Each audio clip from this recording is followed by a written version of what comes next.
Hi, I'm Federico Fernández. I'm a senior fellow with the Austrian Economics Center, and this is a special video for the Free Market Roadshow online. You can find more about the Free Market Roadshow online at fmrs.online. And today what I want to talk about is about Cuba, its response to the coronavirus crisis, and whether it is a role model to follow for the rest of the world. This has been, as it has been advocated in certain places. And well, I want to start basically with two pieces of news that have been circulating lately and to analyze them and to see what's the reality behind them. The first one has to do with the medical doctors that were shipped from Cuba to Italy. They arrived a few days ago. I believe it's a contingent of 42 doctors, and this is not the first time that Cuba does this, and in fact medical diplomacy, so to speak, has been a feature of the regime for quite some time.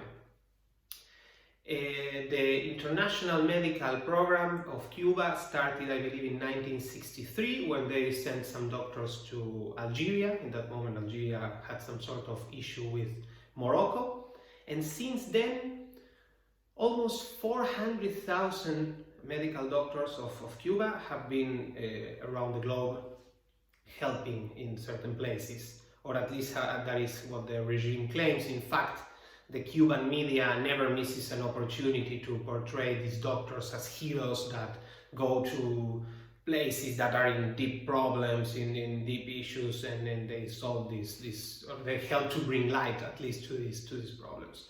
The second piece of news that I want to discuss is even more bombastic, and it has to do with the idea that was circulating mostly in Latin America and in social media, even from some official places or official sources from the Cuban regime, that had to do with the idea that Cuba was in possession of a vaccine for coronavirus.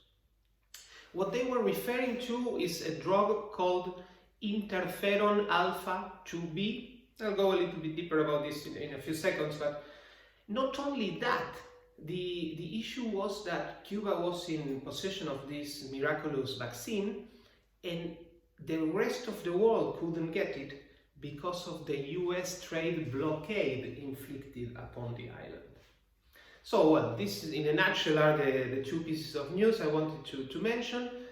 Let's go a little bit further and see in reality what's going on. And let's start with the vaccine, because this is quite interesting. Well, firstly, interferon alpha 2B is neither a cure nor a vaccine for coronavirus. It is a common drug. It is true that it has been discovered by a Cuban laboratory way back when, but it's produced all around the globe now, and in China, in certain hospitals, it was being used to treat patients with coronavirus, but that was it. It's not a cure, it's not a vaccine. In fact, it's a very common drug that is, like I said, produced all around the globe, and it's basically used to fight certain cases of hepatitis. The second news about the medical diplomacy that Cuba has been doing for quite some time now, this serves, several points, of analysis. The first one is that how humanitarian is this program? And in many ways, you can say that the main objective of this program is basically a PR campaign for the regime. This is medical diplomacy and medical public relationships. And what the regime basically tries to do with this is to hide its own poor, very, very poor human rights record with these doctors around the globe washing the face of the brutality of what's going on in Cuba. The second, and this is very important for the Cuban government, is that thanks to this program, thanks to these international doctors, the regime can get foreign currency, which it desperately needs. For instance, some Cuban doctors were present in Bolivia until not that long ago, and for these services, the Bolivian government paid Cuba $1,000 per month per doctor. Of these $1,000, the doctors themselves only get $250. The rest was pocketed by the regime. In a way, it's almost reduced these doctors to pawns or to slave labor to get foreign currency, US dollars, euros, etc.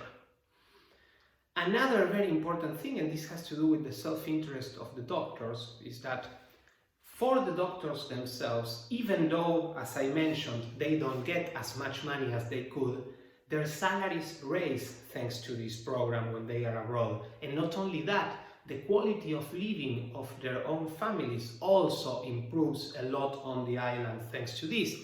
And last but not least, regarding how this is important for the doctors themselves, when they are abroad, they can access to certain goods, fridges and other home appliances that they can ship back to the islands. The islands, something that they will never be able to purchase from Cuba. So this is also very important.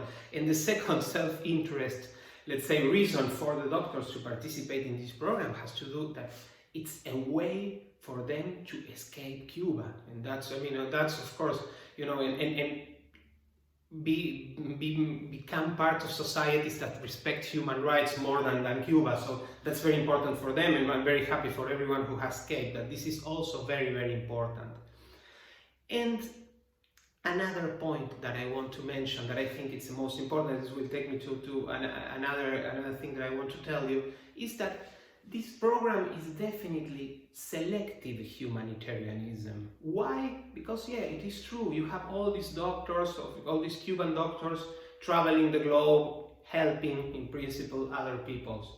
But at what cost? At the cost that in Cuba, getting a doctor for the Cuban citizens, I use citizens for lack of a better word because they are clearly not citizens, or they don't have many rights that you consider a citizen has. But anyway, the Cuban population is the one that is paying the cost of these doctors being abroad.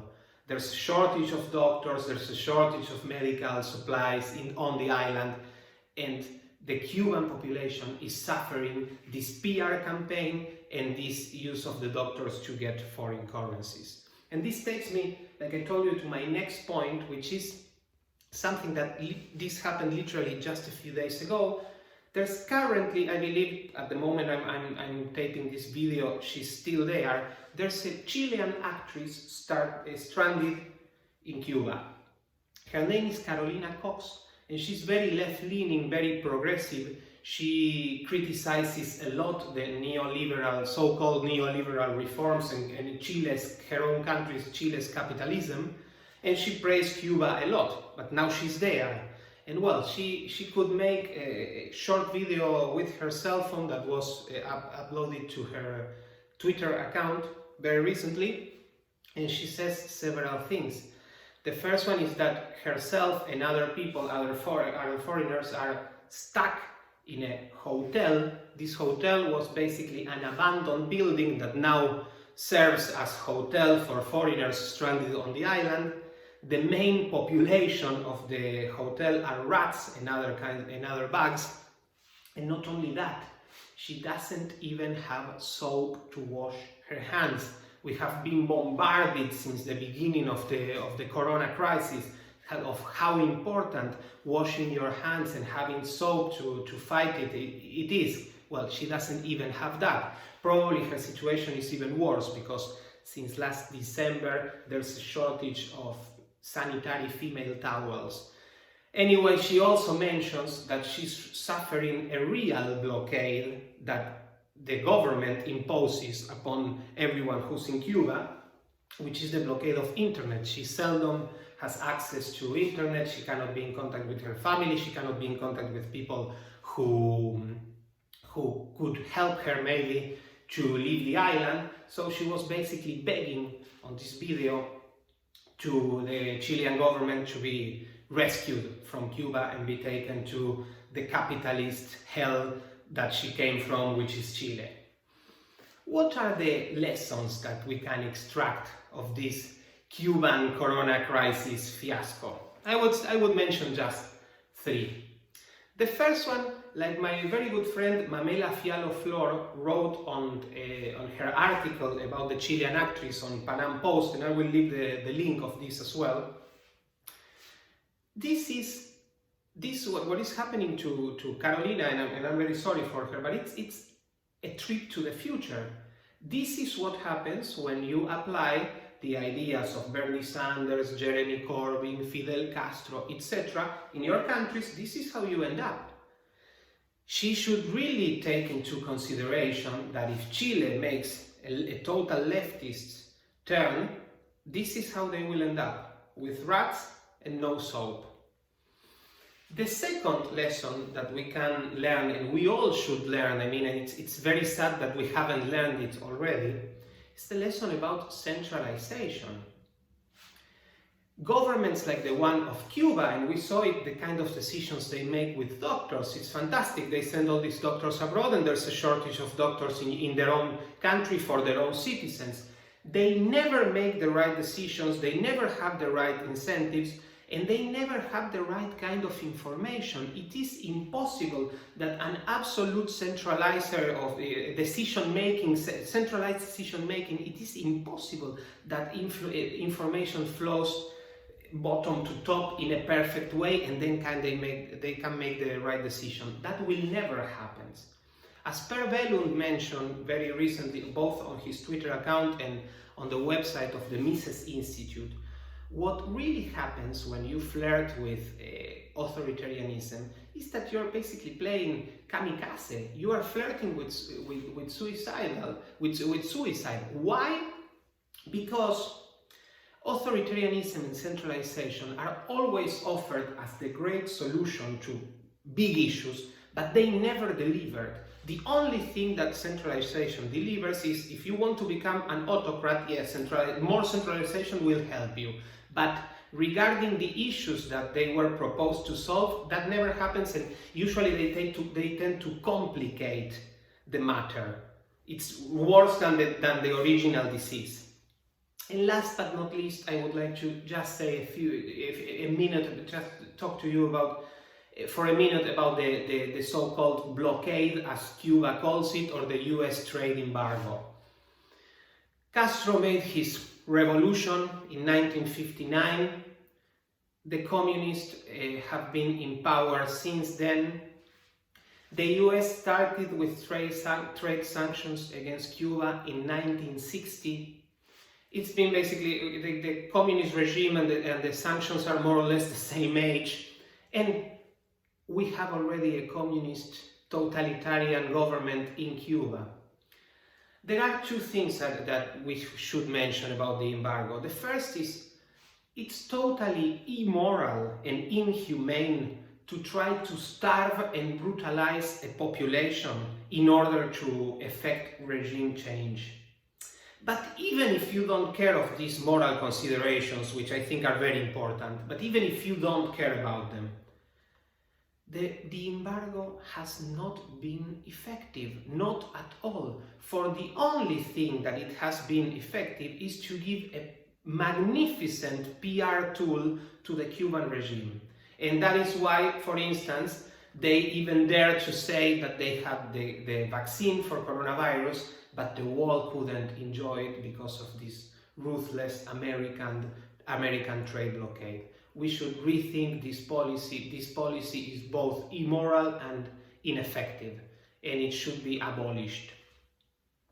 Thanks for your attention. Please don't forget to visit fmrs.online to check what our other live streams, webcasts, webinars, etc. will be. You'll have the full schedule there, and see you next time. Bye bye.